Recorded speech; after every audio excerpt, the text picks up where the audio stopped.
राम की नगरी में बीजेपी को बनवास, रिजल्ट आते ही बिलक बिलक कर रो पड़े अंधभक्त। प्यारे दोस्तों, अस्सलाम वालेकुम। आप देख रहे हैं इरफानी वर्ल्ड यूट्यूब चैनल और मैं हूं मोहम्मद इरफान, झारखंड। आखिर क्यों अंधभक्त बिलक बिलक कर रो रहे हैं?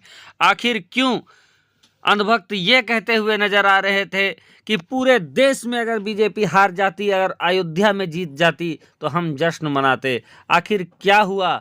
कैसे बिगड़ गया खेल और कैसे राम के नगरी में, मर्यादा पुरुषोत्तम श्री राम के नगरी में बीजेपी को हो गया 5 सालों का बनवास? आज इसी पर इस वीडियो को लेकर आए हैं आप लोगों के सामने दोस्तों। तो दिल थाम कर इस वीडियो को देखें और आगे कुछ ऐसी बातें बताने जा रहे हैं दोस्तों जिसको देखने के बाद आप सोचेंगे कि लोगों का जहन, लोगों की मानसिकता, सोच कहां तक आज गिर गई है, लोग क्या से क्या समझ रहे हैं। चलिए वीडियो का आगाज करते हैं। आपसे रिक्वेस्ट करेंगे, चैनल को सब्सक्राइब नहीं किए हैं तो चैनल को कर लीजिए सब्सक्राइब, बेल के बटन को ऑन कर दें। दोस्तों, 400 पार बीजेपी नहीं जा सकी और इस 400 पार नहीं जाने की सबसे बड़ा वजह अगर कोई बना तो वो उत्तर प्रदेश। जी हाँ, ये वही उत्तर प्रदेश की मैं बात कर रहा हूँ जहाँ के मुख्यमंत्री योगी आदित्यनाथ बाबा हैं, यानी बुलडोजर बाबा। बुलडोजर बाबा का बुलडोजर एक्शन शायद यूपी की जनता को भाया नहीं और यूपी की जनता ने उसका सिला दे दिया, जिसके बाद लोगों के आंखों में आंसू आ गए हैं। हालांकि जीत हार और जीत लगी रहती है और गिरते हैं सा सवार ही मैदान जंग में वो तिफल क्या गिरे जो घुटनों के बल चले। जो चुनाव में उठते हैं वही हारते और जीतते हैं, लेकिन कुछ लोग भारतीय जनता पार्टी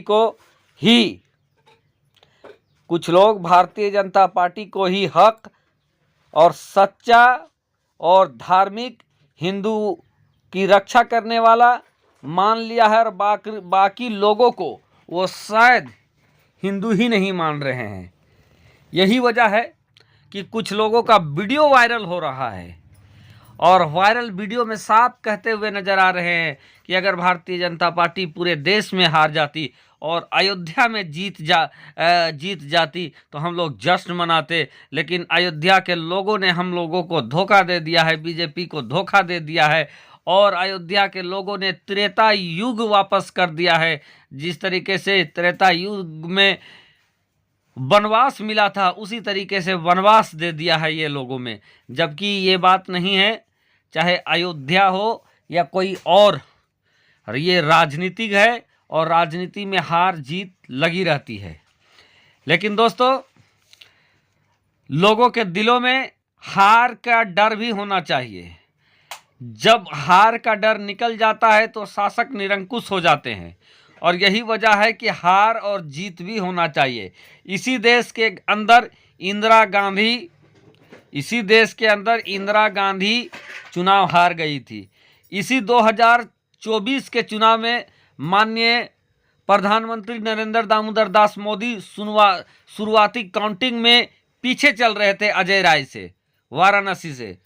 तो ये चुनाव है और चुनाव का मुंड कब बदल जाए, जनता का मुंड कब बदल जाए, किसी को मालूम नहीं है। तो बड़ी बड़ी बातें नहीं बोलना चाहिए। बड़े बात करने वालों में आप देखें, उत्तर प्रदेश की अमेठी से अगर आप देखेंगे तो मोदी सरकार में मंत्री रहने वाली स्मृति ईरानी, आप सब जानते हैं, सास भी कभी बहू थी। स्मृति ईरानी राहुल गांधी को बहुत चिढ़ाया करती थी, हुडिंग किया करती थी, लेकिन स्मृति ईरानी का हाल क्या हुआ? स्मृति ईरानी खुद अपना सीट नहीं बचा पाई और बुरी तरीके से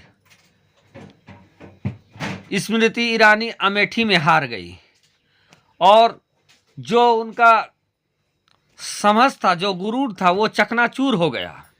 जनता ने उनको धरती में ला दिया और ये बता दिया कि घमंड, अहंकार किसी को नहीं करना चाहिए। अहंकार विनाश की पहली सीढ़ी होती है। दोस्तों, उत्तर प्रदेश ने देश को चौंका दिया। खुद भारतीय जनता पार्टी को जीत मिली है और सरकार भी उन्हीं की बनने जा रही है, लेकिन उसके बावजूद जो जश्न का माहौल होता, जो जश्न मनाया जाता, उस तरीके का जश्न कोई नहीं मना रहे हैं। वजह दो है। एक तो 400 पार का आंकड़ा का उन्होंने बखान किया था, वो 400 का आंकड़ा वो पार नहीं कर पाए। उसके बाद एक और वजह यह भी है कि वो अपनी ताकत, अपनी मेजॉरिटी के साथ वो सरकार बनाना चाहते थे, और अपनी मेजॉरिटी के साथ जब सरकार बनाया जाता है तो फिर जैसा चाहे आप वैसा कर सकते हैं, कोई आपको रोकने टोकने वाला नहीं हो सकता है। लेकिन उनको बहुमत नहीं मिला, बल्कि वो 240 का आंकड़ा छूकर सबसे बड़ी पार्टी तो जरूर बने, लेकिन बहुमत का आंकड़ा नहीं छू पाए। और तीसरी वजह अयोध्या की जो हार है, अयोध्या की हार सबसे ज़्यादा इनको खल रही है, क्योंकि अयोध्या में समाजवादी पार्टी के अवधेश प्रसाद ने लल्लू सिंह को वहां पर पटकनी दे दिया, हरा दिया। भारतीय जनता पार्टी के लल्लू सिंह वहां पे हार गए, और ये इस बात की कसक, इस बात की टीस हर बात भारतीय जनता पार्टी के कार्यकर्ता महसूस कर रहे हैं। और यही वजह है कि वो जश्न देखने को नहीं मिला। हालांकि सरकार हर हाल में मोदी जी के ही बनने जा रही है।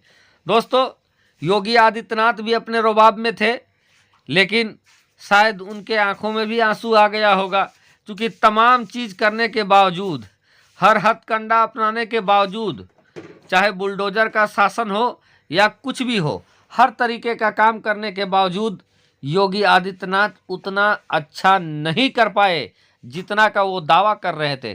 खुद योगी आदित्यनाथ भी हैरान होंगे, क्योंकि योगी खुद कह रहे थे कि इस बार हम 70 से ज़्यादा अपने बूते 70 से ज़्यादा सीटें हम जीतेंगे उत्तर प्रदेश में।